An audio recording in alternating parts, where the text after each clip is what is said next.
학생 여러분 반갑습니다. 안녕. 쌍지리 TV와 함께하는 2024학년도 수능 세계지리 벼락치기 프로젝트 18번째 시간 세계의 대지형 파트에 대해서 함께 정리하겠습니다.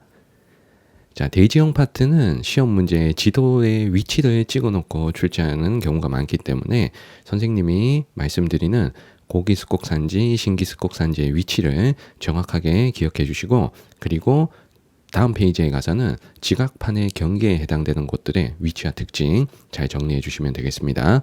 자, 먼저 첫 번째, 세 개의 대지형은 안정육계, 고기조산대, 신기조산대 이렇게 세 수로 나눕니다. 자, 이 중에 가장 중요한 건 신기조산대예요. 자, 미리 말씀드립니다. 자, 신기조산대, 신기습곡산지가 가장 중요합니다. 자, 신기습곡산지는 신생대 때 조산운동을 받은 산지, 세계에서 가장 높은 산맥들이 바로 신기습곡산지입니다.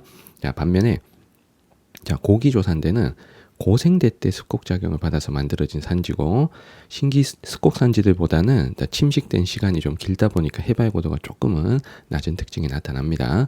자, 그리고 안정육계라는 건 오랜 세월 동안 침식을 받아서 거의 평탄하고 완만해진 지형을 말합니다. 그러면 안정육계부터 자, 주요 내용들을 필기를 하겠습니다. 자, 안정육계는 언제 형성됐냐 하면 아주 먼 옛날, 자, 시원생대 자, 만들어진 땅이고요. 자, 그래서 오랜 세월 동안 침식을 당했기 때문에 전반적으로 평탄하고 자, 완만한 지형이 되겠습니다. 자, 그리고 안정육계라는 게 대체적으로는 이제 순상지 형태로 분포를 해요. 자, 순상지라는 게 경사가 아주 완만한 땅 이런 뜻입니다. 마치 방패를 엎어놓은 듯하게 경사가 완만한 땅이란 뜻이고요. 그리고 완전하게 평평해지면 그 안정육계는 우리가 구조평야 이렇게 부릅니다. 자, 그리고 안정육계는 철광석이 주로 매장되어 있다는 것까지 여러분들 기억하시면 됩니다. 자, 위치는 따로 외울 건 없는 게 고기조산대와 신기조산대를 뺀 나머지 부분이 안정육계다라고 생각하시고 여러분들 문제를 풀어주시면 좋겠습니다. 그래서 2번, 3번의 고기조산대, 신기조산대 위치를 정확하게 기억하셔야 된다는 겁니다. 자, 두 번째 고기조산대 볼게요. 자, 고기조산대는 고생대 때 자, 습곡작용을 받아서 자, 만들어진 산지를 우리가 고기습곡산지 혹은 고기조산대 이렇게 부릅니다. 이 습곡작용이 조산운동의 또 한 일종이기 때문에 고생대의 조산운동을 받았다 해도 맞는 거예요. 자, 그런데 신기습곡산지보다는 전반적으로 해발고도가 낮은 편이고요. 자, 물론 안정육계보다 높습니다. 이거 상대적으로 신기조산대에 비해서 낮다 이렇게 이해하시고, 그리고 산지의 연속성은 신기조산대에 비해서는 좀 약하다 이렇게 보시면 돼요. 자, 그리고 고기조산대에 주로 매장되어 있는 자원이 바로 석탄이라는 거 요거 확인해 주십니다. 자, 그러면 선생님이 고기조산대 유명한 고기습곡산지 오렌지색으로 자, 표시를 해보도록 할게요. 선생님이 표시한 산맥들은 반드시 위치를 암기해 주셔야 됩니다. 자, 먼저 첫 번째 노르웨이의 스칸디나비아 산맥, 자, 그리고 두 번째 러시아의 우랄 산맥, 자, 세 번째 자, 미국 동부에 있는 에팔레치아 산맥, 네 번째 호주 동부의 그레이트 디바이딩 산맥, 자, 그리고 마지막 자, 아프리카 남쪽 남아공에 위치한 드라켄즈버그 산맥입니다. 자, 그래서 호주나 뭐 그다음에 남아공 이런 나라들이 또 석탄 생산이 많은 나라라는 거. 자, 여기 고기조산대와 관련이 있습니다. 자, 그다음에 우리 신기조산대, 신기습곡산지를 해볼게요. 자, 신기조산대는 신생대 때 자, 습곡작용을 자, 받은 산맥들입니다. 자, 습곡작용 혹은 조산운동을 받았다 라고 하면 되고요. 자, 그래서 침식된 기간이 짧기 때문에 고기조산대에 비해서는 해발고도가 아직 엄청 높다는 거. 자, 해발고도가 엄청 높다. 자, 그리고 산지의 연속성도 강한 특성이 나타납니다. 자, 그리고 고기조산대에는 석탄이 주로 매장되어 있었다면 신기조산대에는 석유와 천연가스가 풍부하게 매장되어 있습니다. 자, 그리고 신기조산대는 지금 현재도 습곡작용을 받는 지각판의 경계부에 위치합니다. 그래서 지각판의 자, 경계에 위치합니다. 자, 그러면 지각이 막 부딪히니까 지각 자체가 불안하겠지. 자, 지각이 불안정하다. 자, 지각이 불안정하면 지진이나 자, 화산 활동이 일어날 가능성이 높은 거예요. 자, 그래서 대부분 신기조산대 주변이 지진 화산이 많습니다. 자, 하지만 조심해야 될 게 하나 있어요. 자, 모든 신기습곡산지가 다 화산이 많은 건 아닙니다. 자, 히말라야 산맥 우리 전 세계에서 가장 높은 산맥이라고 알고 있잖아요. 자, 이 히말라야 산맥만큼은 화산이 없어요. 자, 이건 지각판이 너무 두꺼워서 그래요. 자, 지각판이 너무 두꺼운 자, 히말라야 산맥만 화산이 없다라는 거 요거 시험에 잘 나오니까 다른 신기조산대 주변은 다 화산이 있을 수 있지만 히말라야 산맥은 안 된다. 요거 시험에 잘 나옵니다. 자, 그러면 주요 신기 습곡산지를 선생님이 핑크색으로 표시를 하겠습니다. 자, 먼저 북아프리카의 아틀라스 산맥. 자, 그리고 여기 유럽의 알프스 산맥. 자, 그리고 여기 카프카스 산맥이란 거 요것도 신기습곡 산지입니다. 자, 요 산맥이 뭐 중요하진 않고요. 자, 그리고 너무 중요한 히말라야 산맥. 자, 여기 있고요. 자, 그리고 캐나다, 미국 서부의 로키 산맥이 있습니다. 자, 그리고 우리 고산 기후할 때 잘 나오는 안데스 산맥. 자, 남아메리카 태평양 연안의 안데스 산맥까지 자, 요렇게 6개 산맥을 표시를 했습니다. 자, 그리고 이 신기조산대는 현재 지각판의 경계이기 때문에 산맥이 실질적으로 하나하나 떨어져 있는 게 아니고 이 조산대가 쭉 이어져 있습니다. 그래서 이어진 신기조산대를 선생님이 핑크색 형광펜으로 자, 표시를 한번 해보도록 하겠습니다. 자, 먼저 첫 번째 환태평양 조산대를 표시를 할게요. 자, 환태평양 조산대는 태평양을 한 바퀴 돌면서 나타나는 신기조산대입니다. 여기 안데스 산맥 제일 아래쪽 여기서부터 갈게. 요렇게 해서 자, 그 다음에 일본, 필리핀, 뉴질랜드까지 이렇게 내려옵니다. 자, 선생님이 그린 게 환태평양 조산대예요. 자, 환태평양 조산대 부근이 지구상에서 화산이 제일 많아서 환태평양 조산대를 다른 말로 불의 고리라고도 부릅니다.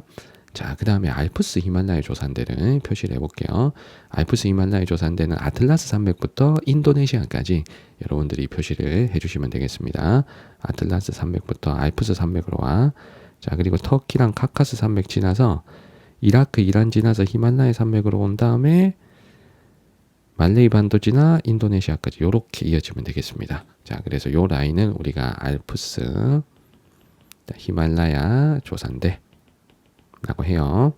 자, 그래서 각 판의 경계가 어느 조산대에 속하는지도 물어볼 수 있으니까 환태평양 조산대, 알프스 히말라야 조산대라는 말을 여러분들이 꼭 기억해 주시면 좋겠습니다. 자, 이어서 지각판의 경계 우리가 함께 정리할게요.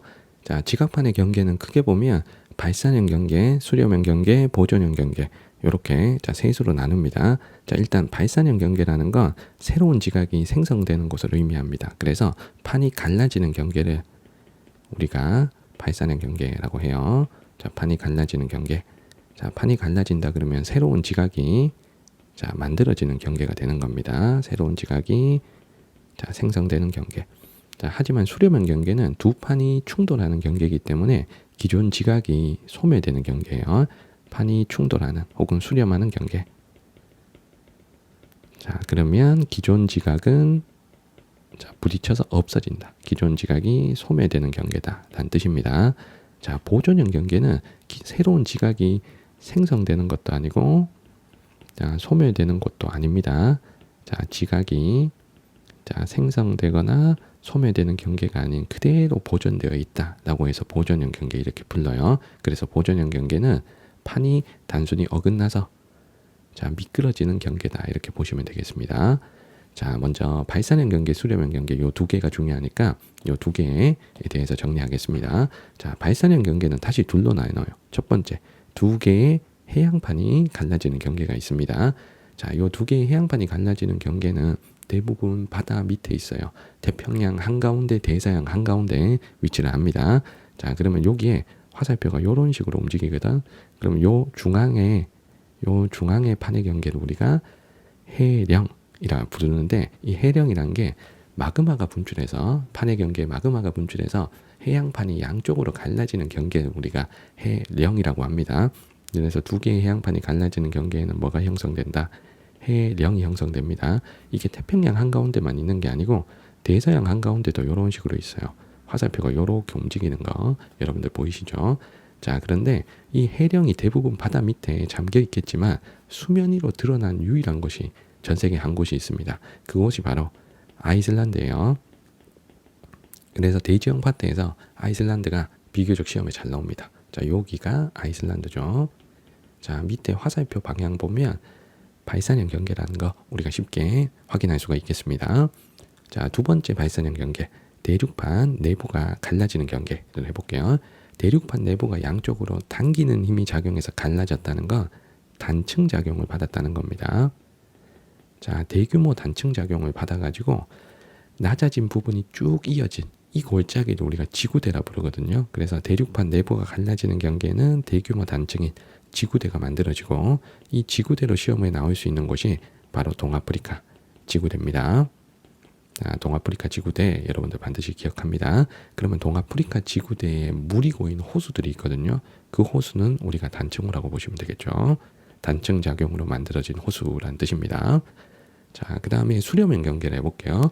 자, 수렴형 경계는 대륙판과 대륙판이 충돌하는 경계가 있고, 그리고 해양판과 대륙판이 충돌하는 경계가 있습니다. 자, 먼저 첫 번째 대륙판과 대륙판이 충돌하는 케이스를 볼게요. 자, 대륙판과 대륙판이 충돌한다. 자, 요거는 성질이 똑같은 두 개의 판이 충돌하는 거기 때문에 가운데 높은 스곡산맥이 만들어집니다. 자, 판이 충돌한다 그러면 판이 찌그러질 거잖아. 그래서 중간에 찌그러진 부분이 높이 올라간다 라고 생각하시면 됩니다. 자, 이렇게 만들어진 대표적인 산맥이 히말라야 산맥이에요. 그래서 히말라야 산맥 여러분들이 반드시 기억을 해주셔야 되겠습니다. 자, 그리고 히말라야 산맥은 화산이 없다는 거, 이건 너무 중요한 거죠. 자, 다시 한번 강조를 드리겠습니다. 자, 히말라야 산맥 위치가 지금 여기죠. 자, 히말라야 산맥은 요렇게, 자, 두 개의 대륙판이 충돌하는 경계가 되겠습니다.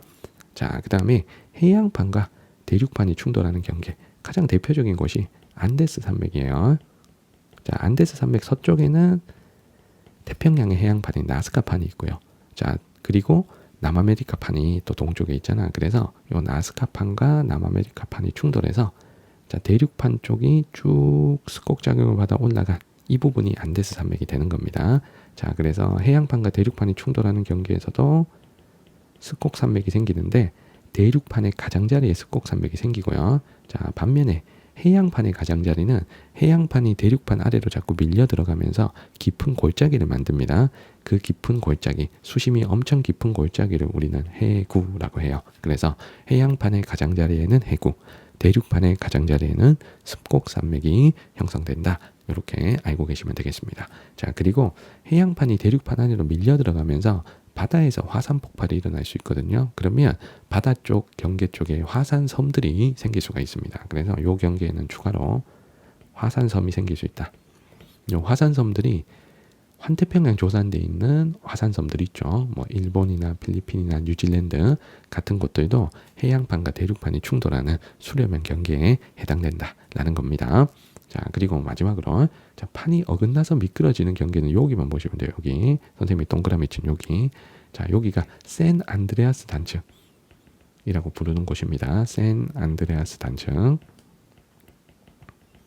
자, 여기는 화살표 방향을 보니까 충돌도 아니고, 자, 그 다음에 갈라지는 것도 아니죠.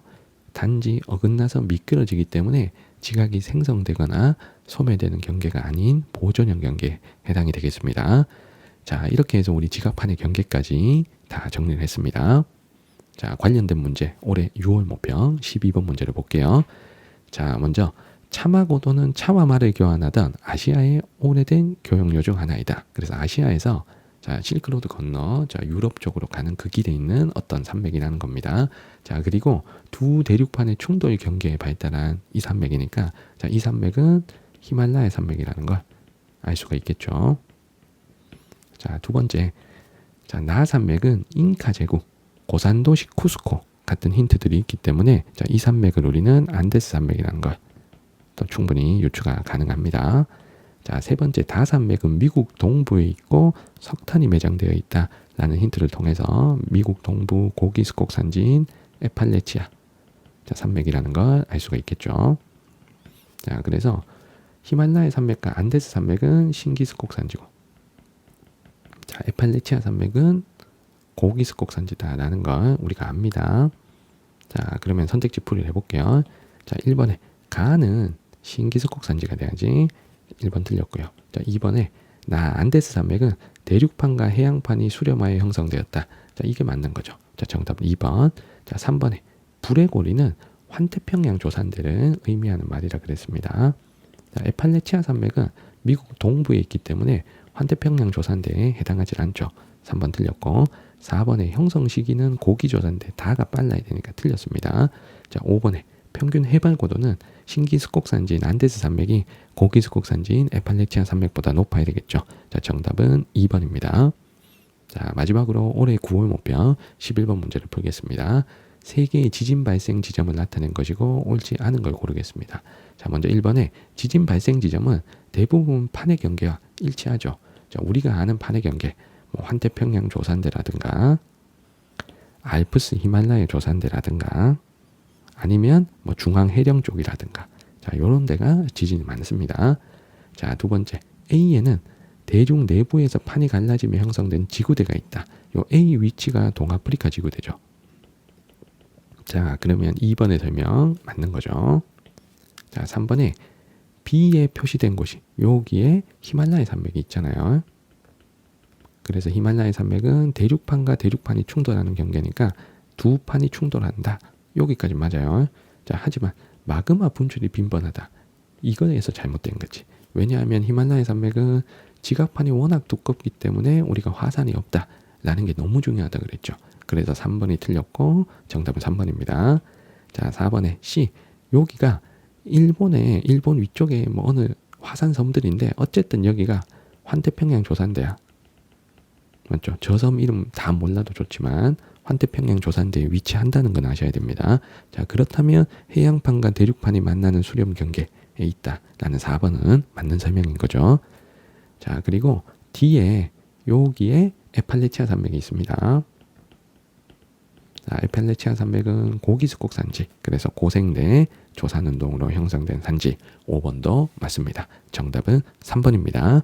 자, 이렇게 세계지리 벼락치기 대지형 파트를 함께 정리했습니다. 질문 있는 친구들 댓글 남겨주시면 잘 답변 드릴게요. 구독과 좋아요도 부탁드리겠습니다. 오늘 영상 여기까지입니다. 여러분들 안녕.